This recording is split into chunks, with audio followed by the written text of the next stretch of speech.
মারো জোরে, আরো জোরে, জোরে টানো।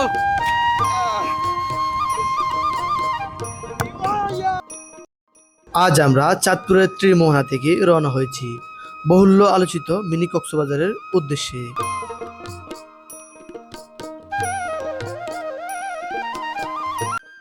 কিন্তু হাল ছেড়ে দেওয়ার মতো নয়, সবাই মিলে চেষ্টা চালিয়ে গেলাম। নদীর মাঝে এই বিবৃতিকর ঘটনা শেষ কোথায়?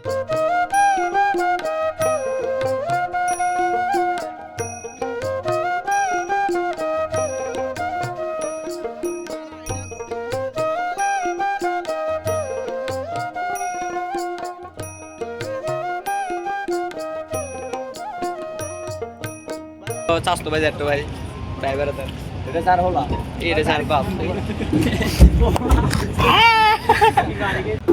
ওই মাথা দ্বারা ওই মাথা দাঁড়াইলে এটা উসকে দেবো। হ্যাঁ, শেষ পর্যন্ত সবার অক্লান্ত পরিশ্রমের ফলে বালু থেকে ট্রলার বের করে আনতে সক্ষম হয়েছিলাম।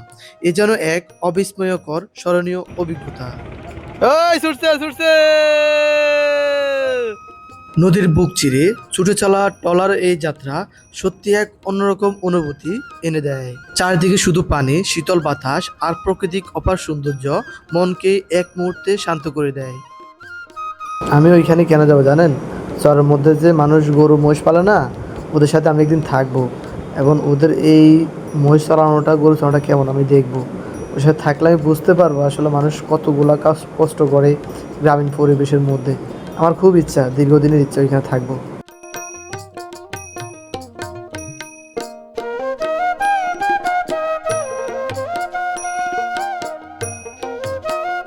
এই অনুভূতি ভাষা প্রকাশ করার মতো না।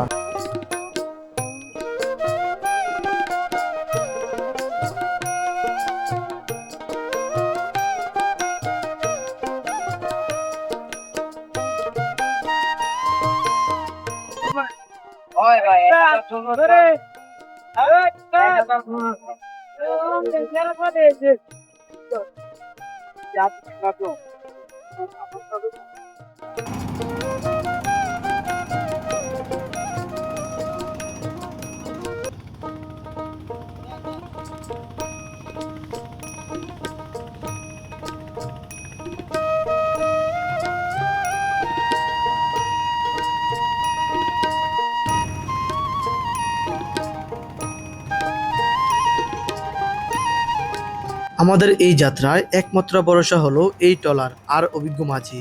নদীর প্রতিটা ঢেউর স্রোতে, প্রতিটি বাঁকা সবকিছুই যেন মাঝির নগদাপন্ন। দক্ষ হাতে নিরাপদে তিনি যেন আমাদেরকে গন্তব্যের দিকে ধীরে ধীরে এগিয়ে নিয়ে যাচ্ছে।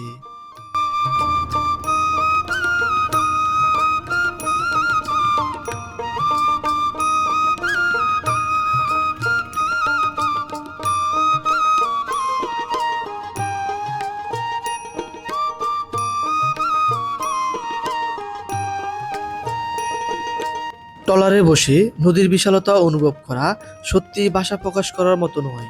মাঝে মধ্যে ঢেউয়ের দোলনায় মনে হয় যেন প্রকৃতির সাথে একান্ত হয়ে গেছি।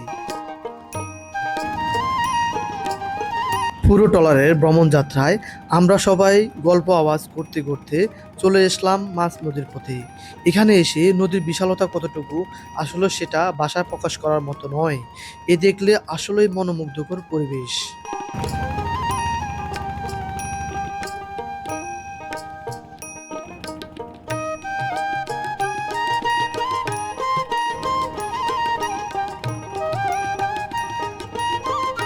এই নদীর বিশালতা কতটুকু যা নিজ চোখে না দেখলে কখনো এই বাস্তব পরিস্থিতি, এই অভিজ্ঞতা তৈরি হতো না।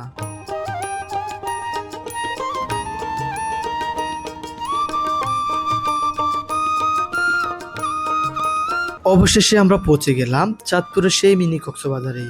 সোনালী বালুচর, নদীর বিশাল জলরাশি আর মনোমুগ্ধকর পরিবেশ সব মিলিয়ে যেন এক প্রকৃতি প্রেমীদের জন্য অসাধারণ গন্তব্যস্থল।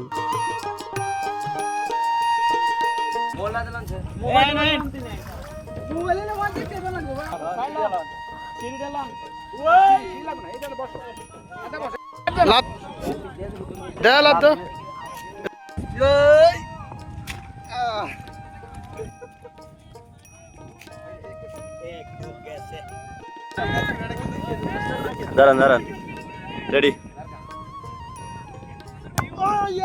আপনি যদি কখনো চাঁদপুরে আসেন তাহলে ত্রিমোহনা থেকে ট্রলারে করে মিনি কক্সবাজারে ঘুরে আসতে বলবেন না।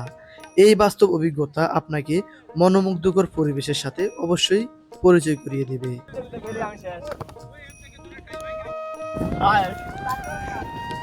বালুচরে পা রাখলেই মনে হলো যেন প্রকৃতি তার নিজের হাতে সাজিয়ে রেখেছে এক শান্তির রাজ্য। চারিদিকে সবুজ ঘাসের নরম বিছানা, আর মাঝখানে দুলতে থাকে সাদা কাশফুল। দেখেই মনে হয় যেন সাদা মেঘ নেমে এসেছে মাটির বুকে। এই নির্জন চরের কাশফুলের দোলনায় আর সবুজ ঘাসের অপার সৌন্দর্য মনে করিয়ে দেয় প্রকৃতির সবচেয়ে সুন্দর উপহারগুলো কোনো বিশালতা নয়, লুকিয়ে থাকে তার সরলতা।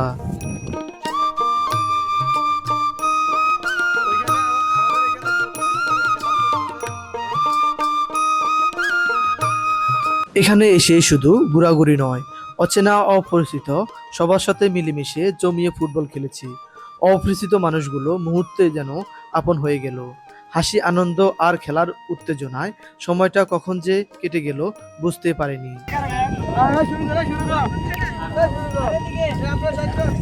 আকাশের দিকে তাকালে দেখা যায় অপরূপ দৃশ্য, আর এই সবার আগে সুন্দর কাটানো মুহূর্তগুলো আমাদের ভ্রমণকে আরো বিশেষ করে তুলেছে। সত্যি বলতে চাঁদপুরের মিনি কক্সবাজারে শুধু এটি ভ্রমণ নয়, এটি আনন্দ ও বন্ধুত্ব এবং সুন্দর স্মৃতি গড়ে তোলার এক অসাধারণ ঠিকানা।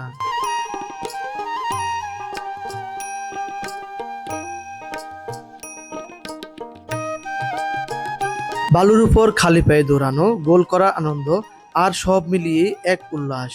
এসব মুহূর্তে সত্যি সারা জীবন মনে রাখার মতো। প্রকৃতির এমন মুহূর্ত ক্যামেরা বন্দি করা যায়, কিন্তু এর অনুভূতি পুরোপুরি ভাষা প্রকাশ করা যায় না। ভ্রমণের সবচেয়ে সুন্দর দিক হলো এমন কিছু স্মৃতি যা ক্যামেরা যতটা ধরা পড়ে তার চেয়েও বেশি জায়গা করে নেয় হৃদয়ে।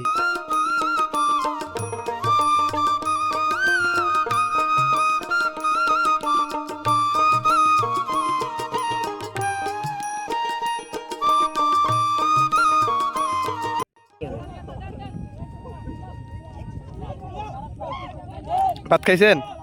কি দিয়া? মাছ দিয়া। কি মাছ? বাইলাম। বাইলা মাছ? এটা কি মালিকি খাওয়ায়? মালিকি খাওয়ায়? না, আমরা দড়ি আমরা খাই। কোথায় ধরেন?